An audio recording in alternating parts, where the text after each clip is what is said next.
Namaskar and welcome to Sansad Television. I am Vishal Dahiya and you're watching our special show Perspective, where we bring you detailed analysis of key national and international issues. Today we're going to talk about the IPO boom. Now, driven by excess liquidity and a rising stock market, India Inc. has already raised approximately 72,000 crore rupees through IPOs this year.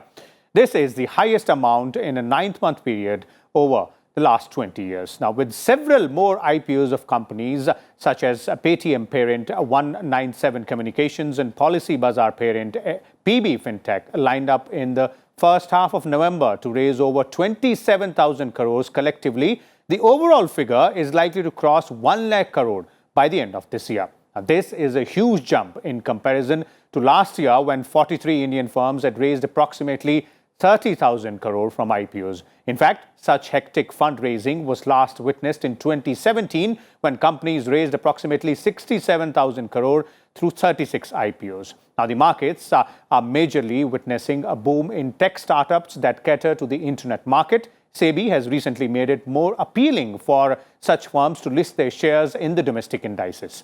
In its State of the Indian Economy report for the month of August, the Reserve Bank of India had also said that 2021 could turn out to be India's year of the IPOs. So what is the reason behind this IPO boom this year?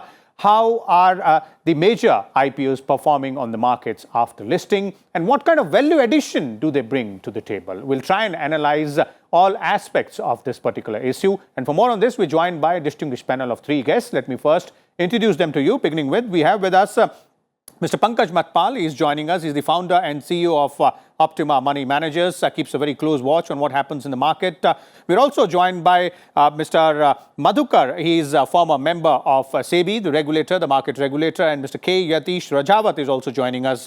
He's CEO of Center for Innovation in Public Policy and looks at the economic aspects also. Welcome, all of you gentlemen, to Sansad TV. Let me begin with you, Mr. Matpal, and let's start by understanding first what's happening in the in the IPO market there. If we are looking at the number of IPOs which are getting listed this year, the reasons behind that, and where do we stand?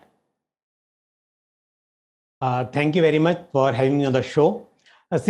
Question is very simple, because we have seen the rally in the market, and all the promoters, they are finding it easier to bring the IPOs to collect the money from the public. Because at this time, companies want to expand, they want to repay their debts.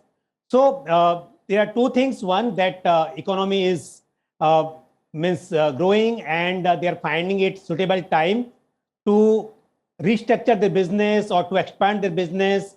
At the same time, because they are finding it easier to collect money from the market. So that's the reason that we have seen that in past, whichever IPOs were listed, most of them have been favorable, have been profitable for the investors. And even we have seen that most of the IPOs were subscribed multiple times of their issue size. So considering these all facts, I think that this is a time that more and more promoters will plan to bring IPOs and collect money from the market. Okay. But what are the key sectors when we have to divide these, these companies which are coming with IPOs? Obviously, digital technology plays a very important part, and we can see several fintech companies also. But overall, analysis in terms of these companies which are coming out with IPOs, which all sectors? Mostly they belong to fintech? Exactly. Mostly fintech, because we have seen the startups boom in India. And as you started also, that more and more people are becoming entrepreneur or trying their luck in that. So definitely at this moment, we are seeing that fintech is booming. And like if you give example of Paytm or Zomato, we saw in the past, or we are now, we will see this same thing in Paytm or Policybazaar kind of businesses. So definitely fintech is a business where we are expecting high growth, and even investors, they are very much positive on this kind of businesses. Okay. Yatish, I'd like to bring you in here before I go to Madhukar ji. Your views there, if we have to understand not only the reason or the rationale behind it, but also if we do a little bit of deep analysis in terms of these companies, fintech, as Pankaj was pointing out, is the key cornerstone. But then we have companies from other sectors also coming out with IPOs. So, I mean, to put it into context, it's not only India that we are seeing IPO boom.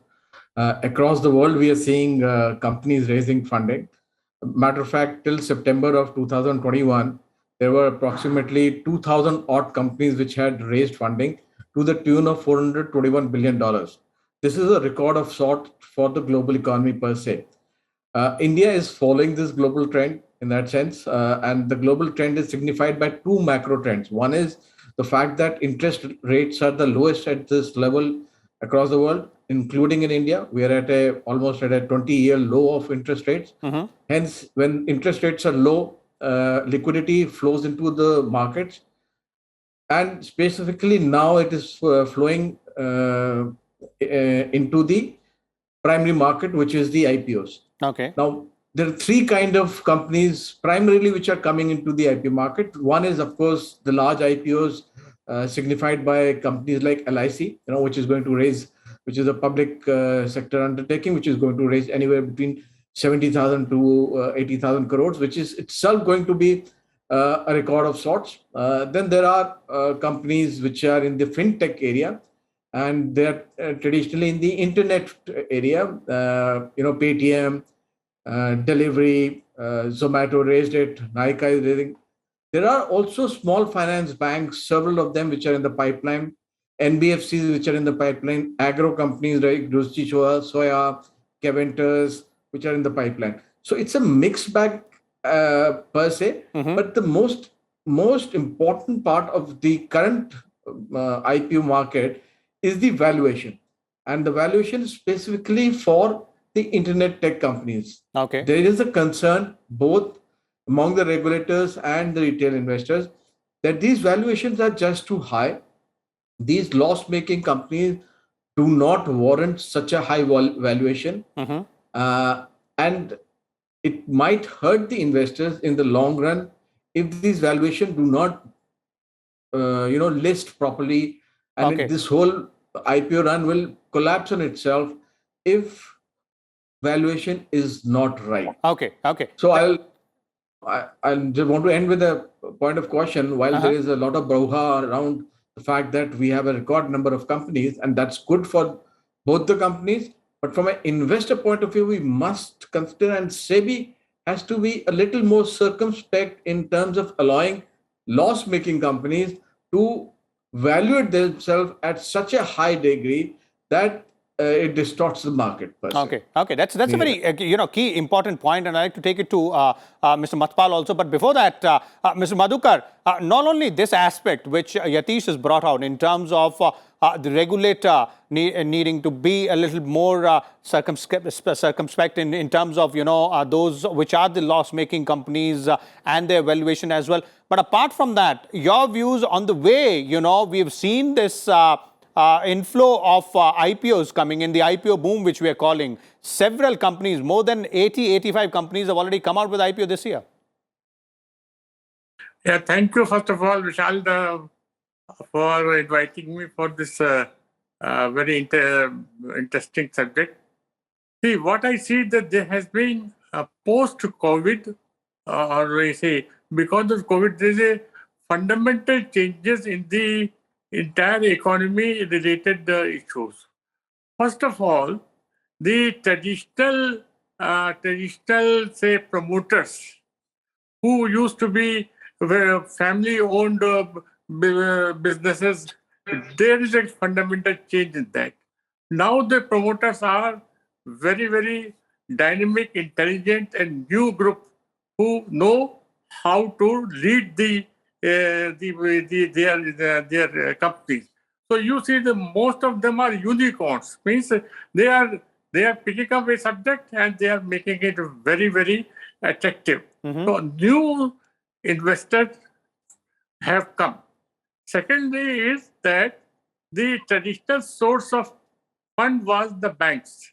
Now the banks have become a little bit, say, weak because of the NPA problems, and they are very, very now reluctant to invest in any new companies at all. Okay. This is the second point. The third point is that the overall, if you see in the global market, this is the India, which is a very promising area from the angle of its product being sold outside India. The market is expanding for Indian companies. Okay. So because of these and other factors are supporting factors which government as well as the Sebi as a regulator, they are easing the various norms which were earlier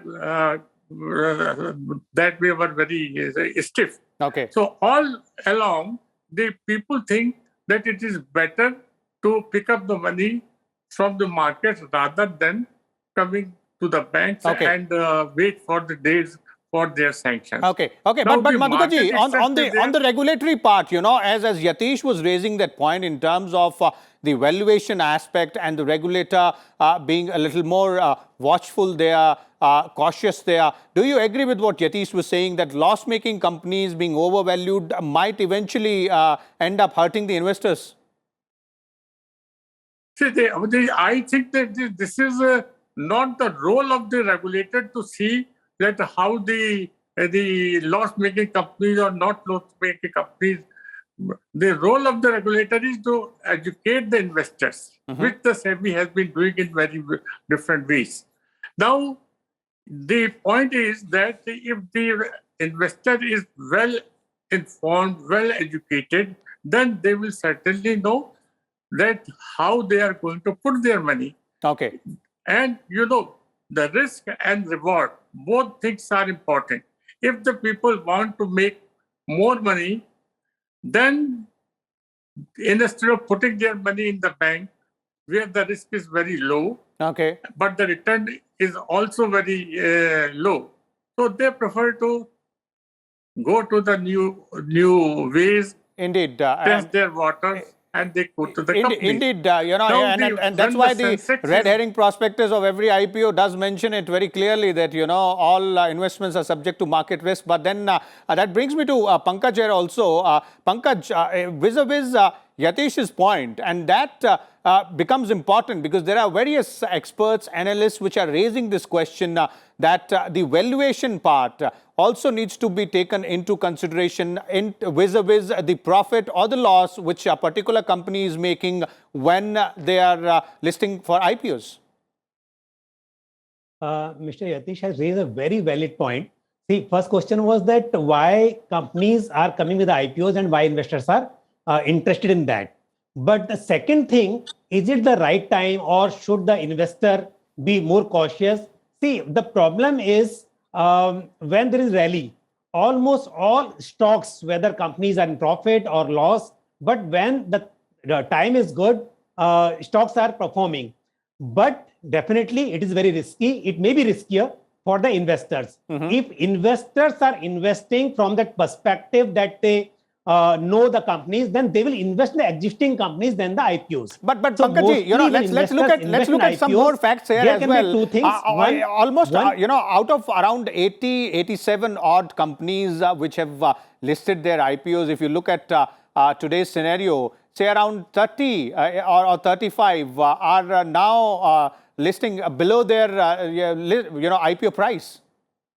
Exactly. There's some coming on that point. Because most of time investors apply in IPOs for listing gain more than the long-term investment. Okay. So whenever we saw, especially we saw in the fintech companies, there was a good profit or good listing gain. Now, considering that point, only more and more investors, I'll say boldly that investors become greedy seeing the past performance. So that is the reason that more and more investors are applying in the IPOs. Okay. But yes, when we are seeing that loss-making companies are also listed at the higher price, so it becomes riskier for the investors. So it is a time that investors should understand, and regulator, as sir said, that it is not the part of regulator to regulate whether the companies are in profit or not profit. If they fulfill the criteria, they can come with the IPO. Okay. But yes, education is the most important part. So how these companies or industry bodies or regulators, they play a role in educating investors, because otherwise, definitely this is a very situation is something like, if people start investing like this, and as you said, that most of them are at the below their listing price or their offer price. So definitely education is one thing, and people should understand this, that not every IPO is something that they should apply. Okay. Yatish, do you agree there with what both Mr. Madhukar and Mr. Pankaj is pointing out? And that is something which is pretty much valid in terms of the argument as well, Yatish, because ultimately the investor, the retail investor, will have to educate himself or herself. It's the market forces which decide the price of a particular stock once it has been listed there. So yes, Vishal, I don't completely agree with both Mr. Madhukar and Mr. Pankaj. First of all, I don't think so. The regulator's role is limited to education. Sebi was specifically formed for the purpose of not just educating the investor, but also protecting the investor. And information or education is part of protecting the investor. That is why there is an investor protection fund which Sebi manages and which stock exchanges under Sebi manages. Now, the purpose of protection of the investor is that you protect them against the wrongdoings of the market players. And that is the role of the regulator. So both the merchant banker and the promoter, they have to create regulation which will work in the favor of the retail investor. Okay. I say again, retail investors who do not know the risk. Hence, a few years back, the regulator had said that there will be a rating. There will be a rating which will signify whether this IPO is risky or not risky. There was almost a very simple way of depicting.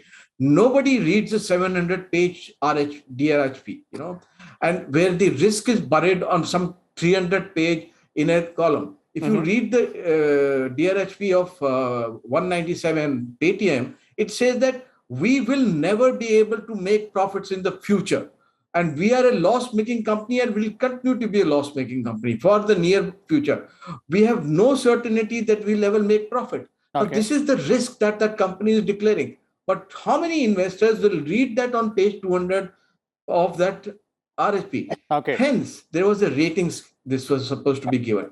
Especially in today's environment, when we are allowed loss-making companies to come to the market, it is good. They should be allowed to come. They should be able to raise money, but they should value themselves. Merchant bankers should be more concerned about the valuation that they're giving.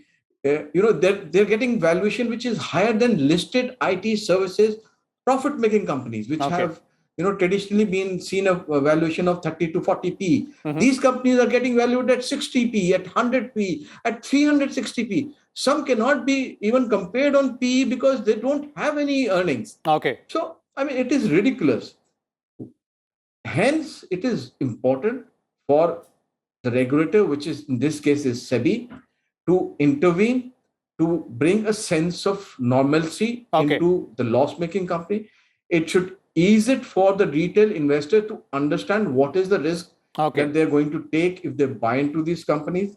These valuations which have been, basically these valuations are nonsensical in nature because of the fact that they have been made in private markets. Okay. Private markets valuations cannot be carried forward into public markets as it is. This is given the world over. Okay. When you move from a private market valuation, there is the intervention of an actual valuator who says this is too high or this is too big.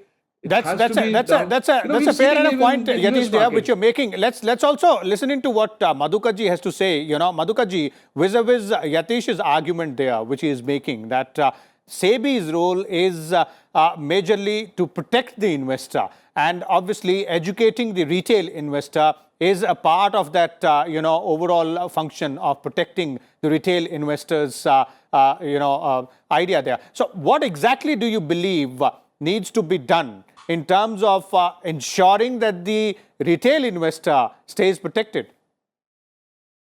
See, I cannot say oppose the idea which Yatish is saying.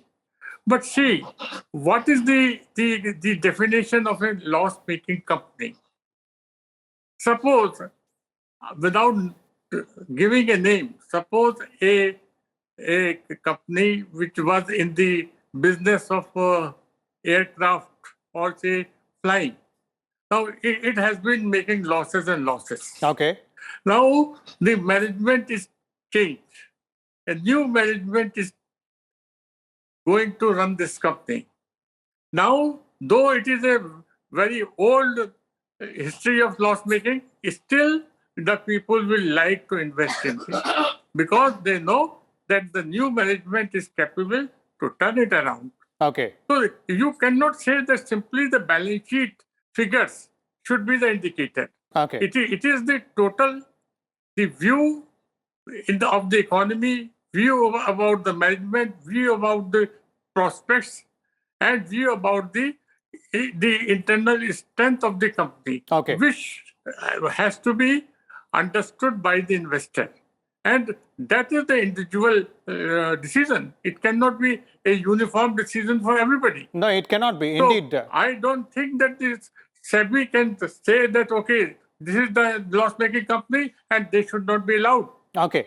Okay, The- so this just the balance company sheet has itself, got as you're many pointing out, reasons to Mr. make the Madhuka, losses. that only the balance sheet or the valuation cannot be the factor. There will be several other factors as well. Once a company enters the market arena, you know, listed on the indices via the IPOs. One last question from you, Pankaj, before we bring this to an end. It has been a really interesting discussion in terms of what should have been done, what should be done. And we're also looking at the boom here. We're looking at the positive part also. So from here onwards, one estimate is that before this year comes to an end, we will cross that figure of 1 lakh crore rupees in terms of the money which these companies raise via IPOs. And that is going to be a very important landmark. But apart from that, and sustaining that landmark also, not only this year, but perhaps next year as well, how do you see? Because as Yatish was pointing out, there are several other companies which are in the pipeline which want to come up with the IPOs once it is approved by the regulator. Yes, definitely more and more companies will come. As I said earlier also, that investors should understand the risk in IPOs, and because at current valuation, it's not that in each and every IPO investor should apply. And second thing, like we are discussing, is the interest of people. It's not a profit or loss making. Everybody knew, if I give example of the Zomato even, Zomato, so many analysis were done and it was known to everybody that company is not in profit. But because people were or investors were interested in that kind of business and they were expecting that going forward, this kind of business will be profitable. That is why investor invested. So it's not that in loss-making companies, one should not invest, but yes, your risk appetite, you have to know. Second thing, you have to understand that if you need to stay invested for longer, you should be ready for that. So considering your risk appetite and your investment horizon, you should take a call on that. So I'll not say that loss making or profit making is a business model that is important. But yes, at the current valuation, it is something that investors should be cautious. Okay, so ultimately it is the investor's choice there. Thank you so much, Mr. Pankaj Matpal, Mr. Madhukar, as well as Yatish Rajawat for sharing your views and insight. As our experts were pointing out clearly about this IPO boom, there are a lot of positives to look at in terms of how resilient our markets or the economy has been in the post-COVID period, vis-a-vis the kind of money which is being invested by the investors and also specifically the retail investors as well. But then the retail investors will also have to be mindful of their own interests. They will have to be a little more educated about where they invest and how do they invest their money in. Please read your documents very carefully, specifically when we're talking about IPOs, the red herring prospectus there. The market risks obviously are indicated clearly, as our experts were pointing out, and take a closer look before you put your money in there. We'll come back again with a different topic. Till then, keep watching Sansad Television. Thank you.